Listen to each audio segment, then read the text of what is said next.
ደም ግባት የለውም ስለኛ ተገርፏ ይህንን ሕማሙን ማንሰ በሞት የተገለጠ ፍቅር። ደራሲ ሊቀ ሊቃውንት ስምዐኮነ መላክ። አዘጋጅ ገብረ መስቀል ወርቅነህ። ተቀበለ እርቃኑን ተሰቅሎ ቀራንዮ ዋለ። ክፍል 8 መኑ አንተ። ቀኑ ሽብር ነግሶበታል። ስንኳን በሕይወት ያሉት በመቃብር ውስጥ ላሉት እንኳን መንቀሳቀስን የፈጠረ ልዩ ቀን። ሙታን በሞት የተዋጠ ዝምታቸውን ሰብረው ተናገሩ። መቃብርም ድምፃቸውን ይዞ ማስቀረት ሳይችል ቀረ። ከተፈጸመው ምስጢር ታላቅነት የተነሳ የምድር ሙታን ሁሉ አንገታቸውን ቀና አድርገው ተመለከቱት።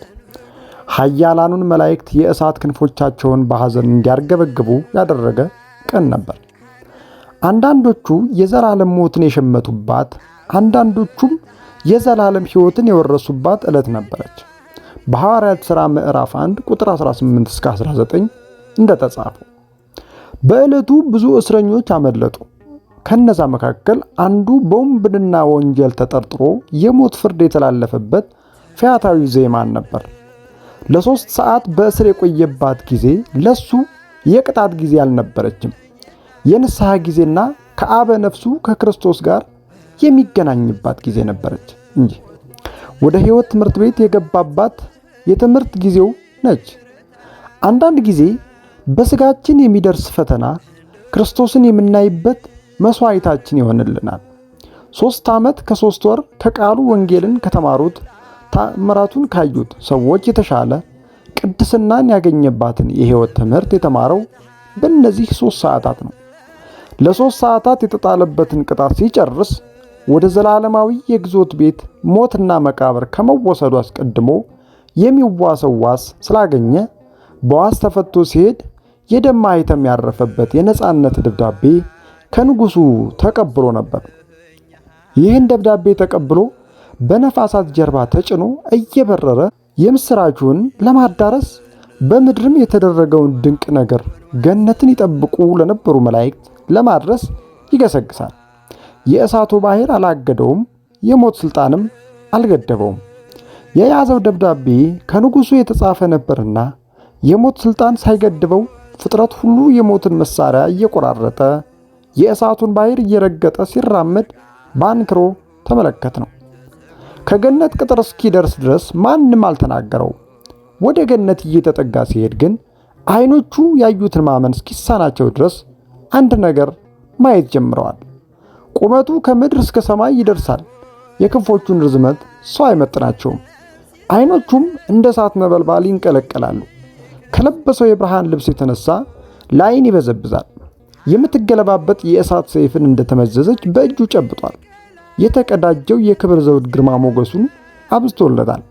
በዛች የመከራ ቀን በአዳም ፋንታ ገነትን ይጠብቅ ዘንድ የተሰየመው ኪሩብ መልአክ ነበር። በኦሪት ዘፍጥረት ምዕራፍ 3 ቁጥር 24 እንደተጻፈው ፈያታዊ ዜማን ስላየው ነገር ተገርሟል። ተፈጥሮው ልዩ የሆነ ይህንን መልአክ እያስተዋለ ስለ ተፈጥሮው ያደንቃል። በዚህ ጊዜ ከፊት ለፊቱ የቆመው መልአክ በመገረም ተዋጠ።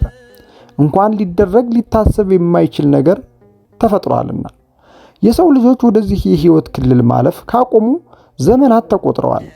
በገነትና በሰው ልጆች መካከል የእሳት ባሕር ተዘርግቷል። በዚህም ምክንያት ተሻግሮ መምጣት የቻለ የሰው ዘር እስካሁን አልነበረም። ሁሉም በእሳቱ ባሕር ጉያ ውስጥ ነበሩ እንጂ። ይህ ሰው ግን ሁሉን እየተረገጠ ከዚህ ሲደርስ በነፋሳት ክንፍ ይበር ነበር። የፊቱ መልክ ፍጹም ክርስቶስን ይመስላል። በፈሰሰው ደሙ ታጥቦ ጠርቷልና እንደ ፀሐይ ያበራል፣ ልጅነቱንም አስመልሷልና በደስታ እንደ ዕንቁ ይፍለቀለቃል። ይህንን ያስተዋለው መልአክ በመገረም አስፈሪ በሆነ ድምፁ አንድ ጥያቄ ጠየቀው። መኑ አንተ? የእሳቱንስ ባሕር እንዴት አለፍከው? ነፋሳትስ እንደምን ተሸከሙህ? ብሎ በቁጣ መረመረው። ከዚች ሰዓት በቀር በጎ ሥራ ያልሠራ ይህ ሰው የትኛውም ሥራው ለዚህ ያበቃልና የቱንም ይናገራል። ምንም ሳይናገር በዝምታ ተዋጠ። ምንም ስም አለውና ማን ነኝ ይላል። ማንነቱ ማን እንደሆነስ እሱ ራሱ መቼ ያውቀውና? እጄን በሰው ደም ነክሬ የምኖር ወንበዴ ነኝ ይበለው ወይስ ነፍሰ ገዳይ ነኝ ይበል? ሌባ ቀጣፊ ነኝ ይበል ወይስ ዘመኔን በኃጢአት የጨረስኩ ነፍሰ ገዳይ ነኝ ክፉ ሰው ነኝ ይበል? የቱን ሥራውን ይናገር? መልአኩ ግን አሁንም አላቆመም። ስማቸው በሕይወት መጽሐፍ የተጻፉ አበውን እያነሳ ከነሳቸው አንዱ እንደሆነ ይጠይቀዋል። ለዘመኑ ጥንት ወይም ፍጻሜ የለውም፣ ለዘላለም ካህን ሆኖ ይኖራል ተብሎ የተነገረልህ የወልድ እግዚአብሔር ምሳሌ የሚሉህ መልከ ጼዴቅ ነህ ወይስ እግዚአብሔር በእጁ የሠራው አዳም ነህ? ትሩፋቱ የበዛ ሴት ነህን? እያለ ስማቸውን በእግዚአብሔርና በመላእክቱ ዘንድ የታወቁትን አበው በሙሉ ጠራለት። ከነዛ አንዱ እንደሆነ ሊነግረው ፈልጎ ቢመረምረው መልስ አላገኘም። አሁንም ደግሞ መኑ አንተ? ይህ ሁሉ ጸጋ የተሰጠህ ደፍረህ እስከዚህ የደረስክ አንተ ማነህ? የአበው አለቃ የተባለ አብርሃም ነህን? ወይስ ባሕር የከፈለ ሙሴ ነህ? ፀሐይን ያቆመ ኢያሱ ነህ? ወይስ በባሕር ላይ የተረማመደው ጴጥሮስ ነህ? በማለት ከነቢያት እስከ ሐዋርያት ከአበው እስከ ደቂቅ ያሉ ቅዱሳንን ጠራለት። እርሱ ግን ማን ነውና ማን ነኝ ይበል? እነዚህ ሁሉ ከታናሽነታቸው ጀምረው እግዚአብሔርን በማገልገል የታወቁ ናቸው። አንዳንዶቹ በእምነት ነገሥታቱን ድል ነስተዋል፣ የአናብስቱን አፍ ዘግተዋል፣ ከእግዚአብሔር ጋር ቃል በቃል ተጨዋውተዋል፣ ብዙ ድንቆችን አሳይተዋል። ይህ ሰው ግን ከዚህ ልዩ ነው። ከታናሽነቱ ጀምሮ እያሳደደ ኃጢአትን ሰርቷል። በምድር ላይ በከንቱ ተመላልሷል። በእጆቹ ደም አፍስሷል። ያለ ጊዜው ሞት የማይገባውን ገድሏል። ይህ ሁሉ በሆነበት ቦታ፣ ይህ ሁሉ በተደረገበት ሁኔታ ማን ነውና ማን ነኝ ይላል? የመልአኩ ግርምት ከፍ ብሏል። ማን ነው ደፍሮ የመጣው በማለት የጥያቄ ማዕት ያዘንምበታል። በመጨረሻም ደካማ የሆንክ የሰው ልጅ ሆይ ደፍረ የእሳቱን ባሕር የተሻገርክ አንተ ማነህ? ንገረኝ ሲለው በመፍራትና በመንቀጥቀጥ የሚነገር ታሪክ ባይኖረውም መናገር ጀመረ። የእግዚአብሔር መልአክ ሆይ አትቆጣብኝ። እኔ ዘመኔን በኃጢአት የጨረስኩ ሌባና ወንበዴ ነኝ። እጄን በሰው ደም ታጠብኩ፣ ባለጠጎችን አደኸየሁ፣ ድሆችን አስለቀስኩ፣ ለሕፃናቱም ለአረጋውያኑም የማልራራ ጨካኝ ፍጡር ነኝ አለው። ይህን የሰማው መልአክ ከቀደመው ይልቅ ገረመውና ሌሎች በዙሪያው ያሉ መላእክትን ከኔ ጋር ና፣ ከዚህ መሬታዊ ሰው ጋር ኑ አድንቁ ብሎ ጠራቸው። ሁሉም መላእክት ከበው መኑ አንተ የሚለውን ጥያቄ ቀጠሉለት። ሌባስ ከሆንክ በዚህ የሚሰረቅ አለን? ለምን መጣህ? ሰውን እንዳጠፋ መላእክትንም የማጠፋ መስሎህ ነውን? አሉት። እርሱ ግን ከዚህ ያደረሳቸውን የእግዚአብሔር ፍቅር መዘርዘር ጀመረ። መላ ዘመኔን በበደልና በኃጢአት የጨረስኩ፣ በመጨረሻ ዘመኔ ግን የእግዚአብሔር ምሕረት ወደ ሕይወት ሳበችኝ አለ። ኪሩብ ሆይ ፈጣሪህ እግዚአብሔር የገነትን በር መክፈቻ ሰጠኝ፣ መንገዱንም እንድጠርግ በፊቱ ላከኝ ሲለው መልአኩ እንደገና ገረመውና ፊያታዊ ሆይ ከመላእክት አንዱን ለምን አላከውም? ሙት ያነሱ፣ ባሕር ከፈሉ፣ ኤልያስን፣ ኤልሳን፣ አባቱን ዳዊትን፣ ሌላም ቢሆን ቀኑን ሁሉ ካገለገሉት ነቢያት አንዱን ያላከበት ምክንያት ምንድን ነው? በግፍ የተገደለ አቤል፣ በመጋዝ የተሰነጠቀ ኢሳይያስ፣ በቤተ መቅደስ የተገደለው ዘካርያስ፣ በዮርዳኖስ ያጠምቀው ዘንድ እጁን የጫነበት ዮሐንስ ወዴት ሄዱ? መንገዱን ይጠርጉ ዘንድ ያልተላኩ ከእነርሱ ይልቅ አንተ ወንበዴው የተላክ ለምንድን ነው አለው። እርግጥ ነው በሕይወት ዘመናቸው እግዚአብሔርን በልዕልና የተመለከቱ፣ ጽርሐ አርያምን የጎበኙ፣ ሰማይን የለጎሙ፣ ለሰማይና ለምድር የሚከብድ ስምና ሥልጣን ያላቸው ስነ ፍጥረታት የተገዙላቸው፣ ሞት ለቃላቸው የታዘዘላቸው፣ በእግዚአብሔርና በመላእክቱም ዘንድ የታወቁ ስምና ባለሟልነት ያላቸው እነዚያ የጨለማው ዓለም ከዋክብት እነ ኤርምያስ፣ ሳሙኤል፣ ሕዝቅኤል፣ ዳንኤል የት ሄዱ? እነዚህ ሁሉ ያልደፈሩትንስ መንገድ ይህ ወንበዴ እንዴት ደፈረው? ማነህ ቢሉት እገሌ ብሎ ስሙን መጥራት የማይችለው እርሱ ስም ካላቸው ቀድሞ ለምን ሄደ? ኪሩብ ሆይ የእግዚአብሔርን ፍርድ ተመራምሮ መድረስ ይቻል ይሆን? የፍቅሩን ውቅያኖስ መመጠን የሚችል ይኖር ይሆን? ዘወትር በቤቱና በቅጥሩ ከሚኖሩ ከውሉደ ብርሃን ከጻድቃን ይልቅ ንስሐ በሚገባ አንድ ኃጢአተኛ መደሰቱ ለምን ይሆን? እባክህ ምስጢሩን አስረዳኝ። ቅዱስ ሆይ አመድና ትቢያ ስሆን በፊትህ ጥያቄን በማቅረቢያ ጥቆጣኝ። በዓይኖችህ ምርጦቹን ብቻ ማየትን ለምን ፈለግ? ስም ካላቸው ይልቅ ስም የሌለው ቀድሞ በመግባቱ ለምን ተቃወምህ? አንተ አልሰማህ እንደሆነ እንጂ መምህረ ወንጌል ኢየሱስ ክርስቶስ ወንጌልን ሲሰብክልን እንዲህ ብሎን ነበር።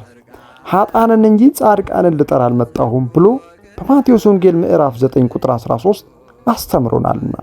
ከሦስቱ አካል አንዱ ወልድ ከንጹሐኑ የመላእክት ማኅበር ይልቅ ከእኛ ከኃጥአን ኅብረት ተቀላቅሎ መቀመጡ አብሮን በማዕድ መሳተፉ እንደምን አይደንቅ! ይህን በቃላት መግለጽ ይቻል ይሆን? ላቀረብካቸውስ ጥያቄዎች መልስ መስጠት እንደምን ይቻላል? በዙፋኑ ፊት ያለው መልአክ ሆይ ከሰማይ የተገኘ ሰማያዊ ከብርሃን የተፈጠርክ ብርሃናዊ የማትሞት ነዋሪ መሆንህን በመሠዊያው በስተቀኝ በኩል የምትቆም ባለሟል መሆንህን እኔ ያውቃለሁ። ካንተ ጋር በመነጋገሬ አትፍረድብኝና አንድ ነገር ልናገር።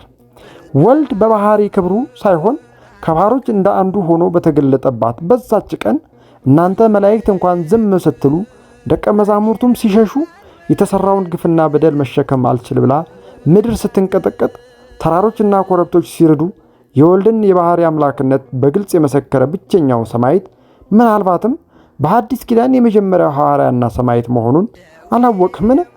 እውነት ነው። 5 እንጀራና 2 ዓሣ አበርክቶ ሲያበላ አልነበረም። በቃና ዘገሊላ ከተደረገው አስደናቂ ወይን አልቀመሰም። ጴጥሮስና የዮና ልጅ ስምዖን ሆይ ብፁዕ ነህ ብሎ ፈጣሪው ሲያመሰግነው አልሰማም። እንደ ማርያም መግደላዊት በእንባ እግሩን አላጠበውም። የአልባስጥሮስ ሽቱንም ብልቃጥ አልሰበረም። ነገር ግን ካህናቱ ሊቃውንቱ ይሙት በቃ ሲሉ ለሞት የሚያበቃ በደል እንደሌለበት የመሰከረ ብቸኛ ሰው ነው። መሳፍንቱ ሕዝቡን ፈሩ፣ እውነትንም ለመናገር አፈሩ። ይህ ሰው ግን ብቻውን የእውነትን ቃል ተናገረ። በአንድ ቀን ተዘርቶ በአንድ ቀን በቅሎና ተወቅቶ ለመሥዋዕት የቀረበ ንጹሕ የመገበሪያ ስንዴ ነው። ሰማያዊ ሆይ ይህ ሰው ማን ነው ትላለህ? ፊያታዊ ሆይ አንተ ማን ነህ? እባክህ ማንነትህን ግልጥ አድርግ። ዓለም በጨለማ ስትወረር ደቀ መዛሙርቱም ርቀው ሲመለከቱ፣ መላእክቱም ከፍርሃት የተነሳ ዝም ሲሉ፣ አይሁድ ልብሱን ሲካፈሉ፣ እኔ ግን ዝም አላልኩም። አቤቱ በመንግሥትህ በመጣ ጊዜ አስበኝ ብዬ ለመንኩት። ጩኸቴን ሰምቶ ወደ አንተ ልኮኛልና የሰጠኝን የነጻነት ደብዳቤ ተመልከት ብሎ ሰጠው። መልአኩም አክብሮ ሰገደ። በደመ ማኅተሙ ገነትን ከፍቶ ቀድሞ ገባ። ውድ አንባቢ ሆይ አንተስ ማን ነኝ ትላለህ? ማነህ? በቃላት ሳይሆን በሥራ የሚገለጥ ማንነት አለህን? መኑ አንተ ብትባል አንደበትህ ሳይተሳሰር የምትጠራው ስም አለህ? ያም ባይሆን እንኳን ከወዴት ወገን ነህ? ካልጠፉት ከ99 በጎች መካከል ነህ ወይስ ጠፍቶ የተገኘው በግ የሚሉህ አንተን ይሆንን? ንስሐን ከማይሹ ወገን ነህን? ወይስ ንስሐ በመግባታቸው በሰማይ በመላእክት ዘንድ ተድላ ደስታ ከተደረገላቸው መካከል ብትሆንስ ነው? ሙሽራው እስኪመጣ ድረስ ያለ ዘይት ባዶ ማሰሮ ይዘው ከተቀመጡት ወገን ነህ? ወይስ እስኪ ስምህን ንገረኝ። አረ ለመሆኑ አንተ ማን ነህ? አቤቱ በቸርነትህ በመንግሥትህ በመጣ ጊዜ ታስበን ዘንድ ቅዱስ ፈቃድ ይሆንልን። መኑ አንተ። ወስብሐት ለእግዚአብሔር ወለወላዲቱ ድንግል ወለመስቀሉ ክቡር። ይቆያል።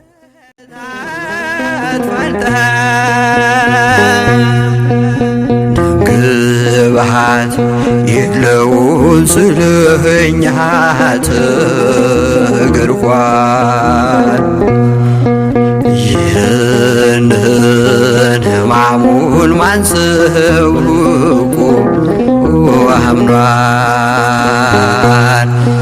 በእውነት ነቢያችን እርሱ ተቀበለ ብርሃን ተሰቅሎ ቀራንዮ ዋለ።